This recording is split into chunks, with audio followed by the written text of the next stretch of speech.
The story I'm going to tell is a story of why, when, and how the genocide of the Armenians of the Ottoman Empire happened.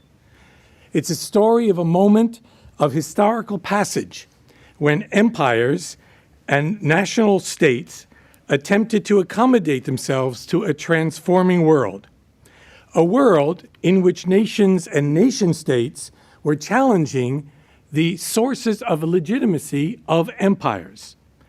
Yet those empires, I want to emphasize, were not ready to give in or give up. They were not prepared to surrender to what later to us would appear to be the irresistible pressures of nationalism, popular empowerment, and regimes based on equality and merit rather than on inherited privilege and hierarchy. Looking back from the future, the collapse of the Ottoman Empire and the emergence of subject nations appears to be historically inevitable. But for the actors in 1914 and 1915, or in the last decades of the 19th century, there were many possible roads that could have been taken. My talk today, and the book on which it is based, investigates those moments of choice when political actors might have acted differently, but decided instead to embark on a course that led to devastation and destruction. The recovery of a difficult past is a challenge, of course, to those assassins of memory who, through distorting sophistries, deny or minimize the enormity of a human tragedy. Now, nations and states, as you all know, have long been in the business of fabricating, sometimes more honestly than at other times, myths and stories of their origins, golden ages, heroic deeds, victories and triumphs, and Armenians do this as well, while eliminating the blemishes of defeats and failures or even mass murders. What appears to be new in our own times is the brazenness of what is claimed, the blatant cynicism of the perpetrators, and the potential reach through mass print and the internet, through media and film. Historians, reluctantly, but inevitably, have been pulled into this war of images and words. The only weapons against bad history deployed for political or personal vindication is scrupulous investigation that results in evidence-based narration and analysis of what it is possible to know. The proliferation of usable pasts and preferred realities are a challenge to historians. But we historians can take some comfort in the thought that real dangers lurk when intellectual constructs stray too far from careful and accurate readings of the world. In other words, reality has a nasty habit of biting back. Revision of history is constant, even necessary, and it keeps us tenured professors employed.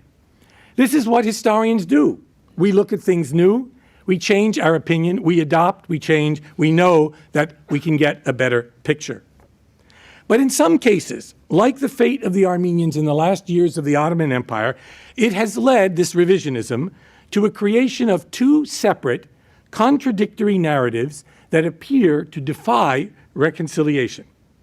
So as you may know, on the one side, Turkish state officials and those few historians who rejected the notion of genocide have argued and continue to argue that this tragedy was the result of a reasonable and understandable response of a government to a rebellious and seditious population in time of war and mortal danger to the state's survival. Raison d'etat justified the suppression of rebellion, and mass killing was explained as the unfortunate residue, what my government calls collateral damage, of legitimate efforts to establish order behind the lines. This position, which those of us who recognize 1915 as genocide call denialist, might be summarized as the following. There was no genocide, and the Armenians are to blame for it anyway. They were rebellious, seditious subjects who presented a danger to the empire, and they got what they deserved. Relative peace and harmony had existed in the Ottoman Empire between the state and its religious minorities until outside agitators, usually from the Russian Empire, but also American, Dutch, Danish, German missionaries, aroused the nationalist and separatist passions of the Armenians. Still, the denialists claim, despite the existential threat posed by the Armenians and their Russian allies to the survival of the empire, there was no intention or effort by the Young Turk government to eliminate the Armenians as a people. That is the denialist case. Now, on the other side, many historians sympathetic to the Armenians have shied away from explanations that might place any blame at all on the victims of Turkish policies. Armenian writers and the majority of scholars defend the case that massive deportations and massacres occurred, that they were ordered and carried out by the Young Turk authorities, and that these events constituted the first major genocide of the 20th century.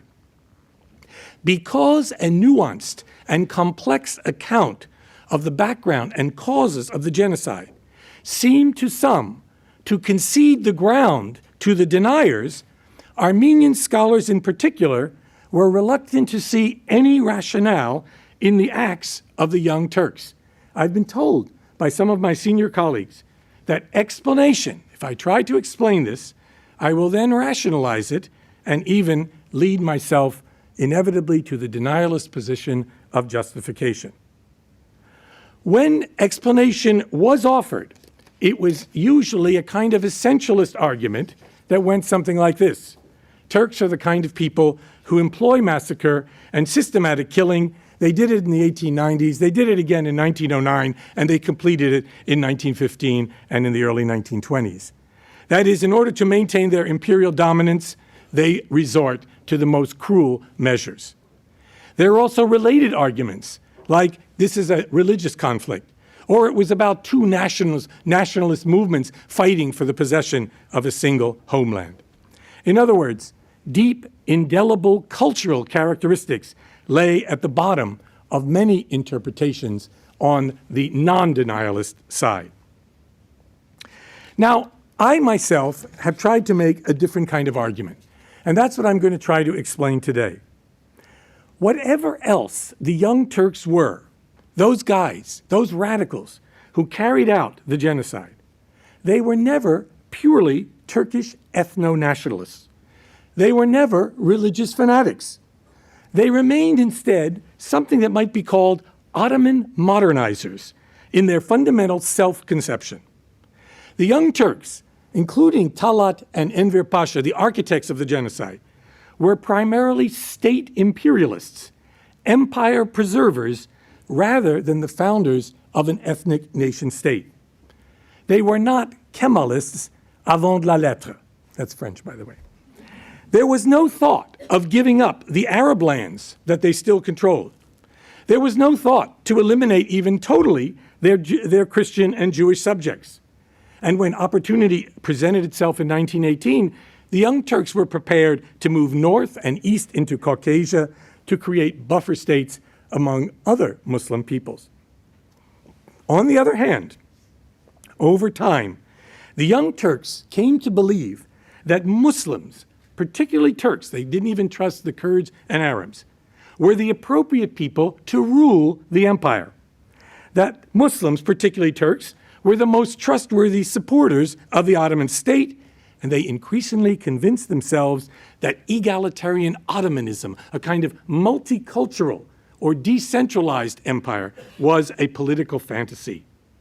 Moreover, the removal of the Armenians and later the Greeks, as we all know from our present-day standpoint, laid the basis for the Kemalist state, the current Turkish Republic. And many of the surviving Young Turks were among the founders of that republic. Kemal's ethno-nationalism attempted to build a different kind of state, an ethnically homogeneous Turkish nation, presumably of equal citizens, not differentiated, subordinated subjects.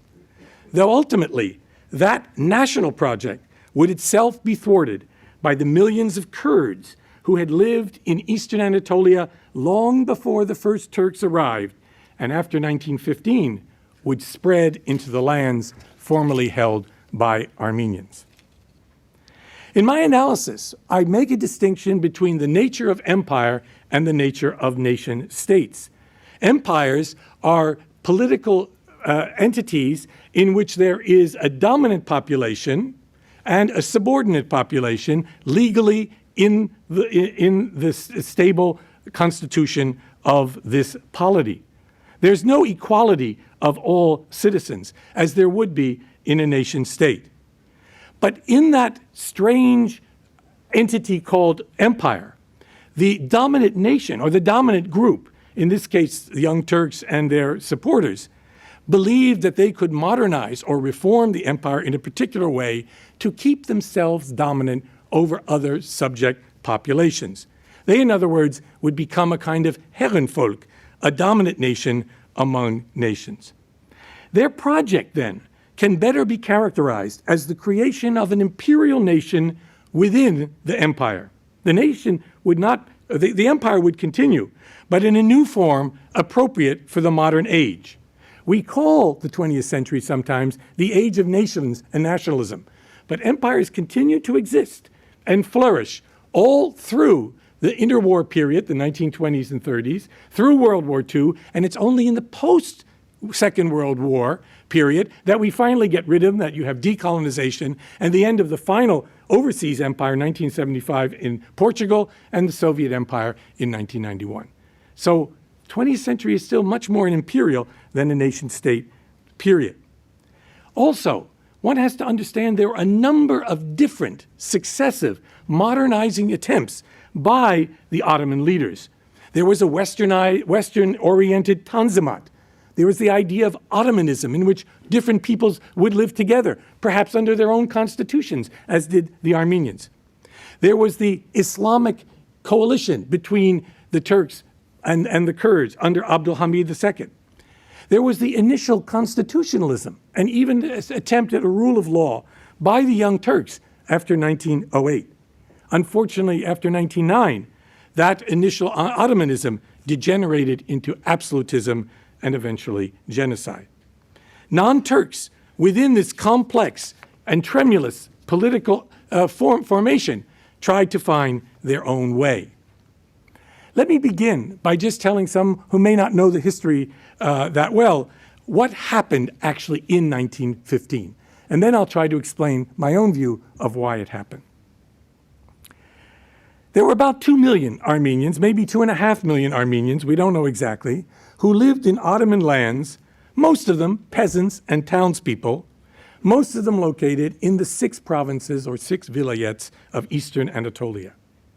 In an Anatolian population estimated to be between 15 and 17.5 million inhabitants, Armenians were outnumbered by their Muslim neighbors in most locations, though they often lived in homogeneous villages, certain sections of towns, Armenian quarters, and occasionally they even dominated larger rural and urban areas, like the city of Van, far in the east. The most influential and prosperous Armenians lived in, of course, the imperial capital, Istanbul, Constantinople, where their visibility made them targets of both official and popular resentment from many Muslims. Armenians did rather well, at least the middle class and upper class of Armenians. The head of the Sultan's mint was an Armenian. The chief architect of the Balyan family, they were Armenians.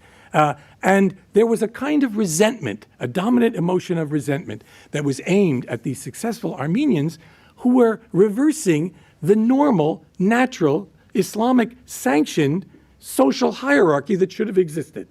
The gavur was now the unbeliever, the infidel, on top in many cases, and the believer, the Muslim, was at a lower level, working in the railroads, in the city.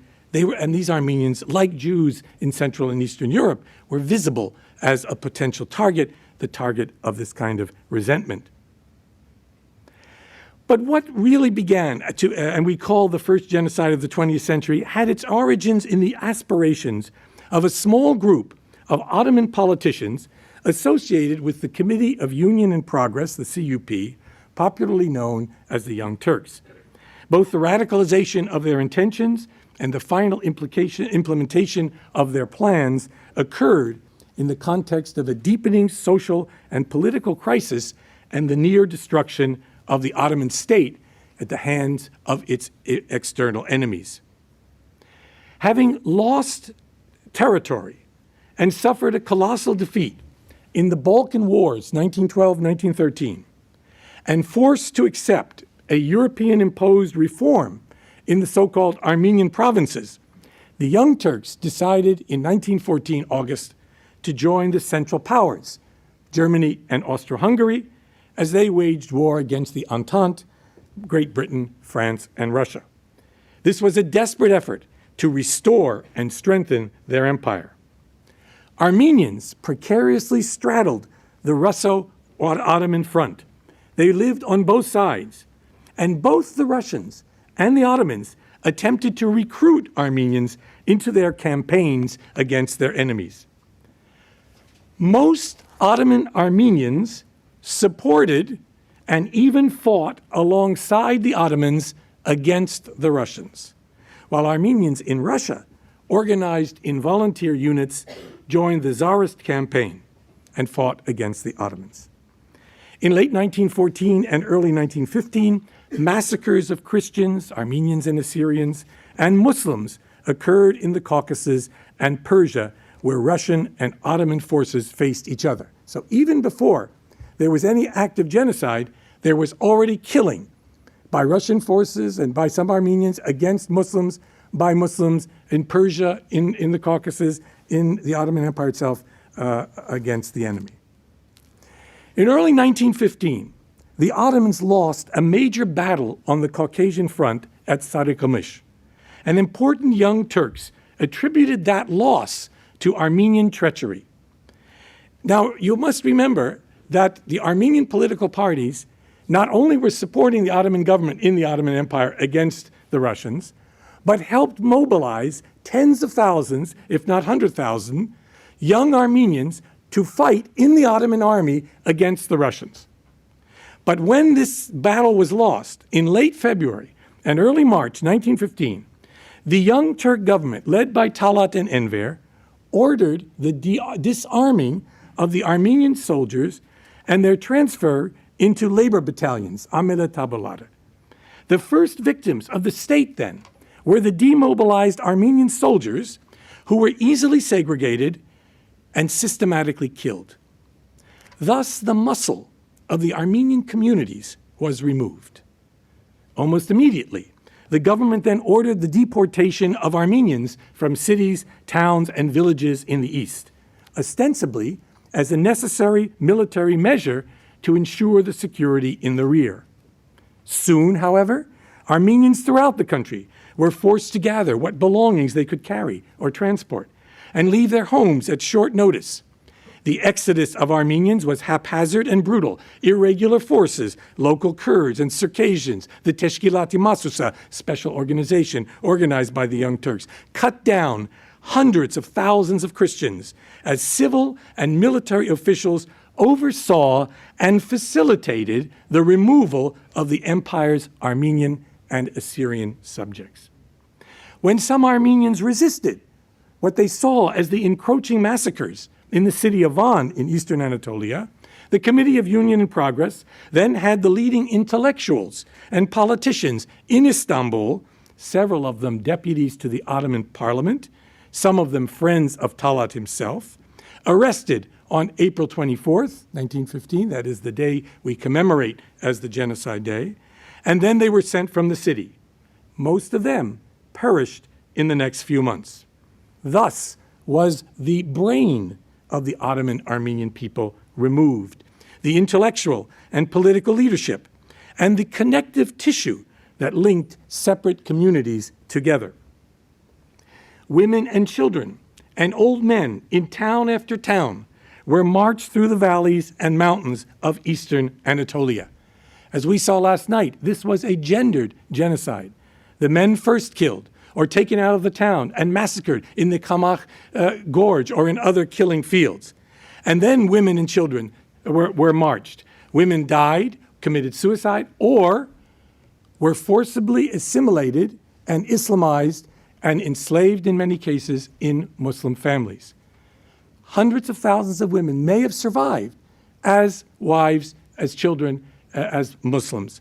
Those children are now, and their children's children, emerging in Turkey today and declaring that they are Armenian. Whenever you go in Istanbul on a taxi cab, the Kurdish driver will say, my grandmother is Armenian. It's now very fashionable to have a grandmother who's Armenian. This is a really serious and interesting thing, and it's a difficult question because Armenians themselves are a little bit confused and wary of considering them real Armenians. For me, I think we're a small nation, and we ought to take whoever we can get, right? I'm not for this, like, I'm a half Armenian, I'm a quarter. We're all Armenians. You want to be Armenian? Come on in. Talk to the ambassador. Talk to the ambassador. Yeah. Oh, no. I always quote Kundera's, Milan Kundera's famous phrase, which the Dutch also could appreciate: a small nation can disappear and knows it. And Armenians live with that consciousness, that we are a small nation in a dangerous neighborhood, and we could disappear. And that almost happened in 1915. But in fact, people saw what was happening. Missionaries and diplomats and foreign military officers, they witnessed these convoys. Pictures were taken.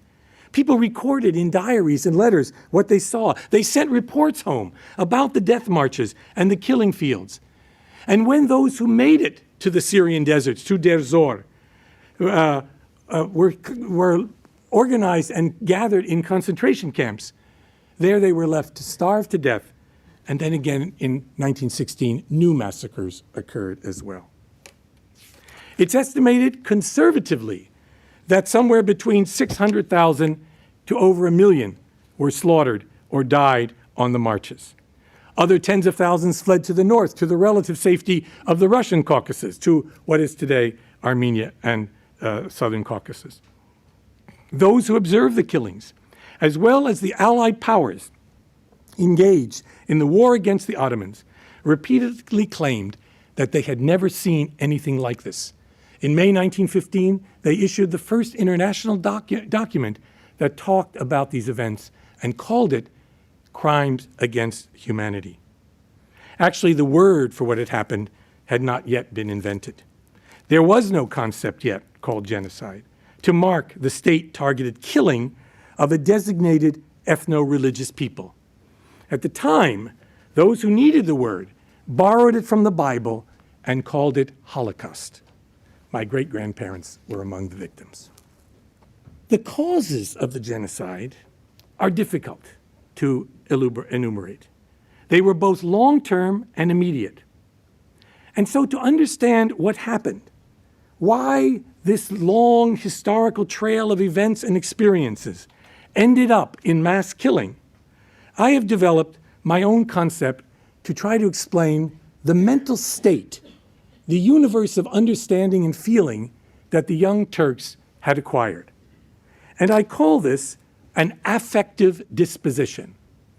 By affective disposition, I mean precisely the emotions and the cognitive experiences through which the people, individuals or groups, understand the world, who their enemies are, where dangers come from, why is this thought to be threatening, why do we consider him a friend?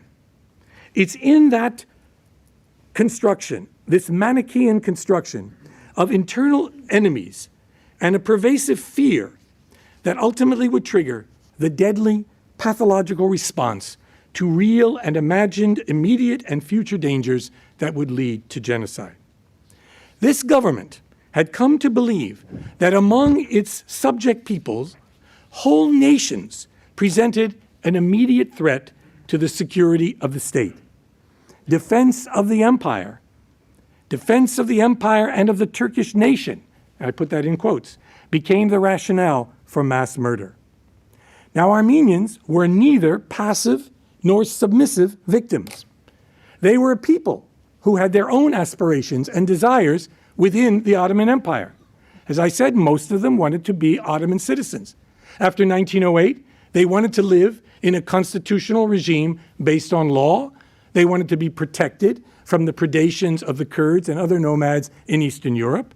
They sought redress through operation in parliament.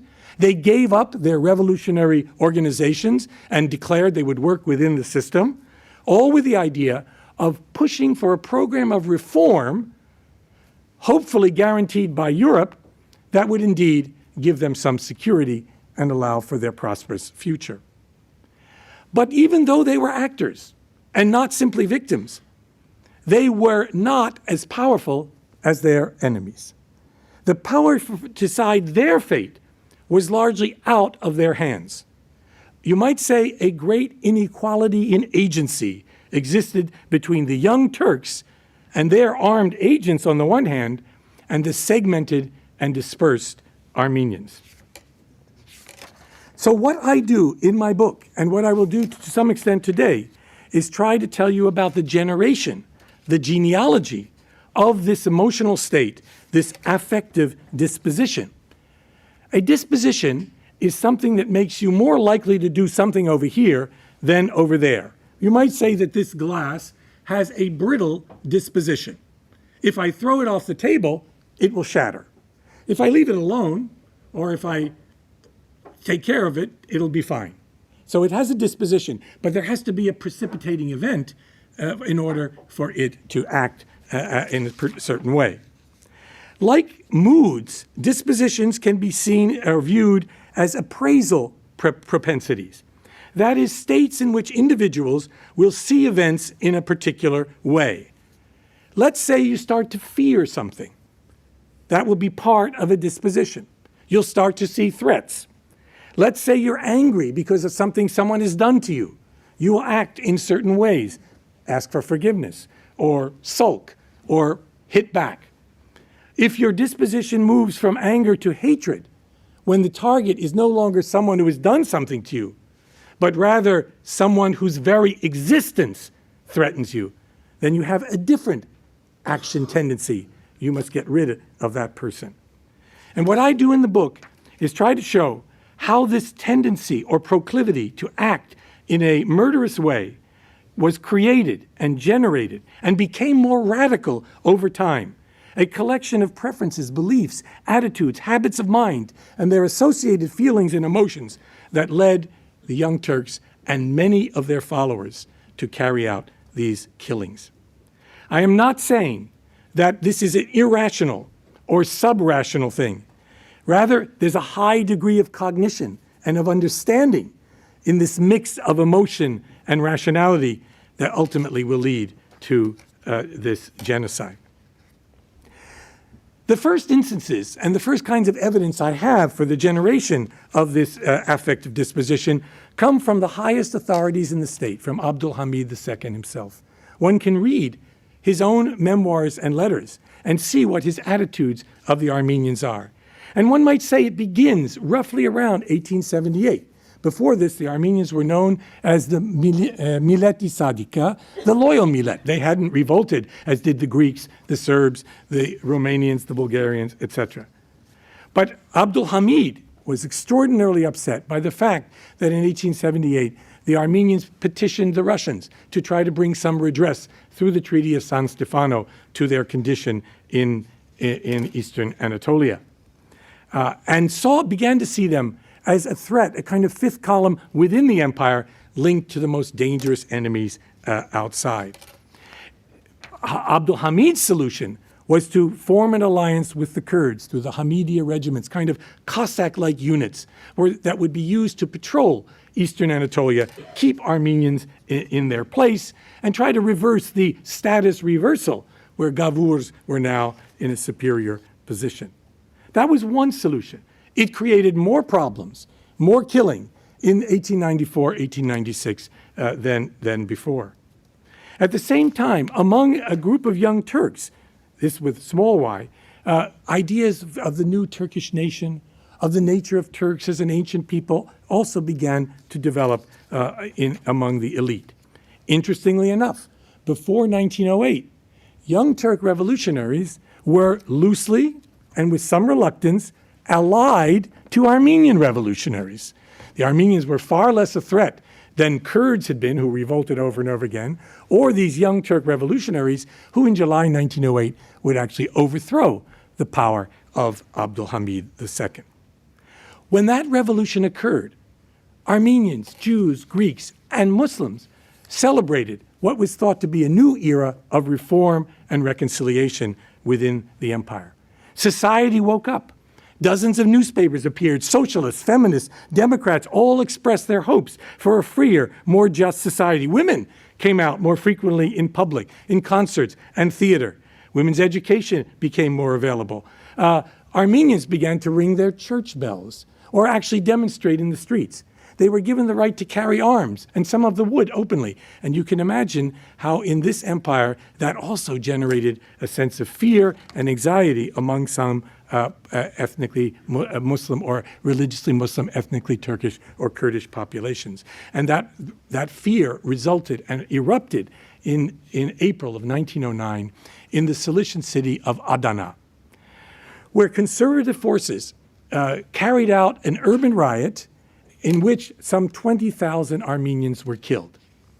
And in some ways, those killings in Adana were the moment at which the Young Turks, making a calculation, begin to give up some of their more progressive, constitutionalist, law-abiding ideas and become increasingly more authoritarian and more Turkish nationalist.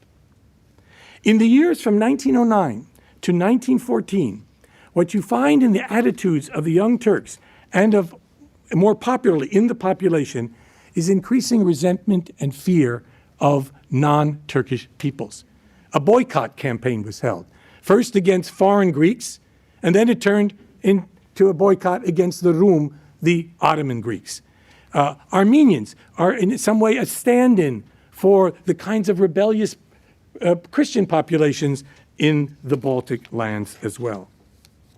As Europe drifted through the last decade before World War I, the Ottoman government experienced a series of political and military defeats. The annexation of Bosnia-Herzegovina by Austro-Hungary in 1908, the declaration of independence by Bulgaria, rebellions in Albania, in Yemen, the loss of Libya to Italy. And then in 1912, 1913, they lost colossally in the Balkan War against the states, Bulgaria, Greece, Serbia, and Montenegro. If you examine the popular attitudes, the writings of people like Omer Sefeddin, who was a witness to these events, or the letters of Talat and Enver, you see that a new attitude, a much more fearful attitude based in an idea of revenge, is beginning to emerge. The defeat and loss of these territories in the Balkans was particularly harsh for these men. One, because the Ottoman Empire had been far more centered in the Balkans than in Anatolia. They had been established first in the Balkans, then took Istanbul, and then took Anatolia. Moreover, the Young Turk leaders were from the Balkans, from Salonika and from Macedonia. The theme of revenge, the urge to set right the wrongs that had been done against Muslims and Turks, run through the memoirs of those who suffered in the Balkan Wars. Let me just read you two quotes. "So," writes one leader, "this soil, this sacred soil molded by the glorious history of our ancestors, was leaving our possession, gliding away from our hand. Oh my God, this is such a terrible, bitter, irreversible decline. My whole spirit, my entire being screams, vengeance, vengeance."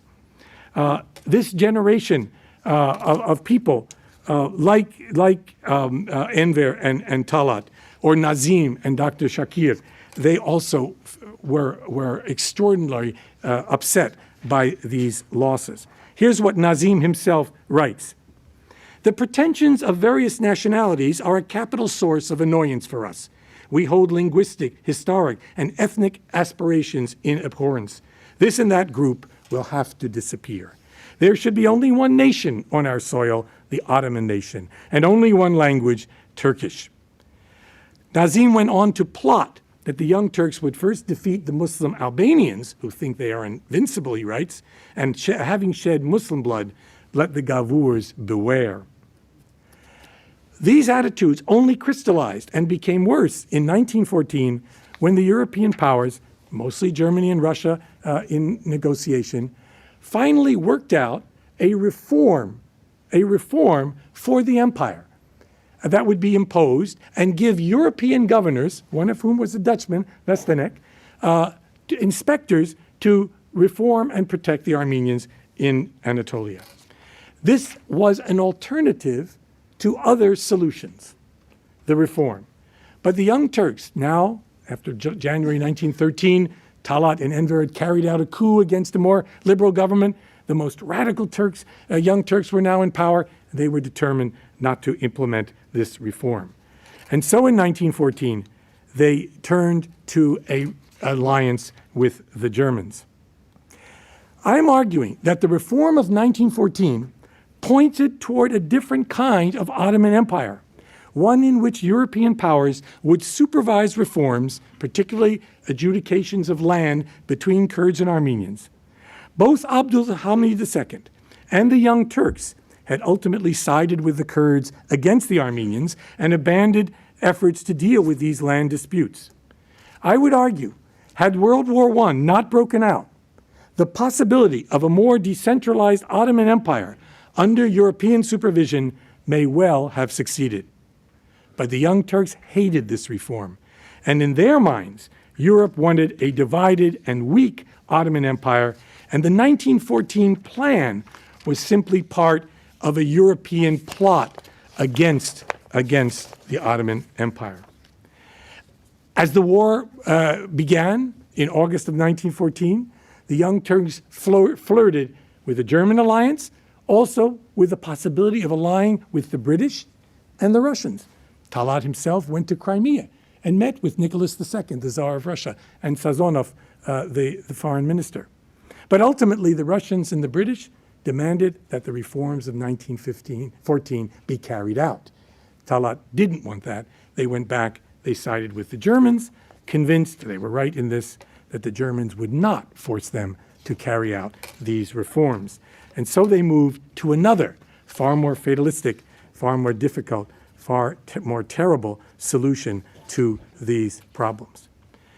When they lost at the Battle of Sarikamish, within the next month, Young Turks became convinced, or at least convinced others, that their loss was in fact because of the treachery of Armenians, because of the volunteer units, some 4,000 on the other side of the frontier, and they began the deportations, which eventually led to the genocide I've described. The argument often employed by Turkish leaders to the Western and German diplomats who inquired and protested against the treatment of the Armenians was that this had to be done, that the empire was in a precarious situation, self-defense required the crushing of rebellion. There was no active rebellion. There were spots of resistance, as in Van and in a few other places like Musadag. There was no coordinated insurrection.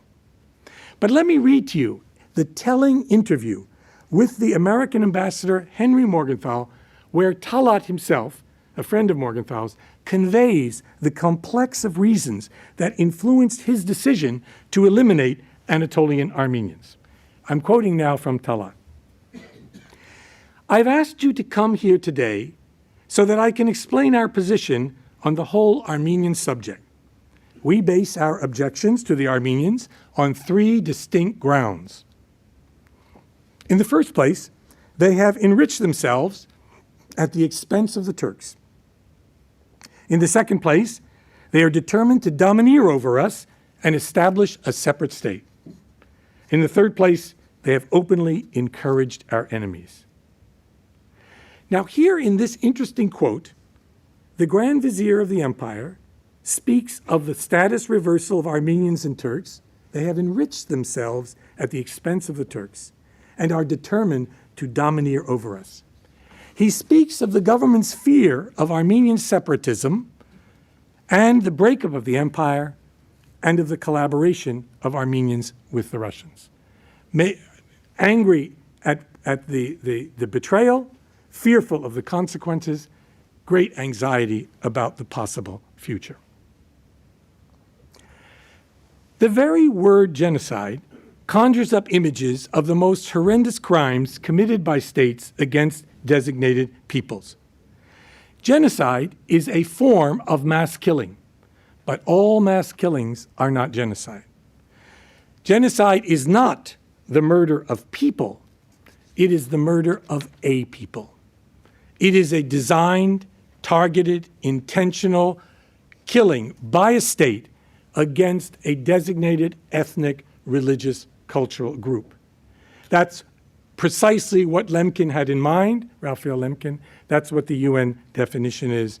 This indeed is what we're talking about. It's more than ethnic cleansing, which involves deaths, of course, often, but is not deliberately aimed at killing.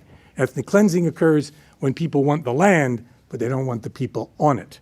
Genocide is when the anxieties, the affective disposition has grown to the point where you need to eliminate for future potential dangers to create permanent security, a true fantasy, later on.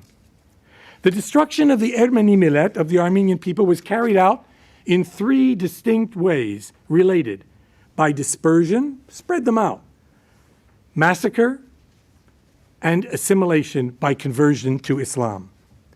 You could, of course, argue, as some of my political science colleagues do, that there's a perfectly rational or rationalist explanation for the genocide, a strategic goal to secure the empire by elimination of an existential threat to the state and to the Turkish or Islamic people.